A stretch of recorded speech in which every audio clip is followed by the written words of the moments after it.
Hi friends, আমি উত্তরা লাইফস্টাইলে তোমাদের অনেক স্বাগত। আজকে আমি চলে এসেছিলাম পরিবেশ মেলায়। আর এটা হচ্ছে চৌমাথা পরিবেশ মেলা হচ্ছে 30শে ডিসেম্বর থেকে শুরু হয়েছিল 3রা জানুয়ারি পর্যন্ত। পরিবেশ মেলার গেটের ভেতর দিয়ে ঢুকে কিন্তু চারিদিকে অনেক রুম দেখা যাবে, এক একটা রুমে এক একটা জিনিস রাখা ছিল। এখানে দেখো ইসকন ছিল, আর সামনে আগে যেটা দেখলে সেটা ছিল জাদুঘরের মতো, কিন্তু ওখানে অনেক পশু পাখি ছিল।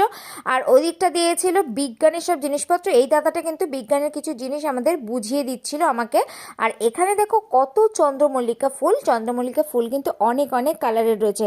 এখানে অনেক পুরনো গাছ রয়েছে, আর যেগুলো বনসাই করা রাখা হয়েছিল, কোনোটা 20 বছর, কোনোটা 25 বছর, কোনোটা 50, কোনোটা 40, এরমভাবে রাখা ছিল। আর জুলিয়ান্ট স্কুল, গঙ্গানগরে জুলিয়ান্ট স্কুলের একটা বাচ্চারা করেছিল একটা এক্সিবিশন। আর এখানে দেখো স্বনির্ভর গোষ্ঠীর দিদিরা বানিয়েছে হাতে কি সুন্দর পুতুল। এখানে রয়েছে দেখো বিজ্ঞানের সব জিনিসপত্র কিন্তু চারিদিকে ছড়িয়ে ছিল। আর এখানে 5 টাকা করে গাছও দেওয়া হচ্ছিল।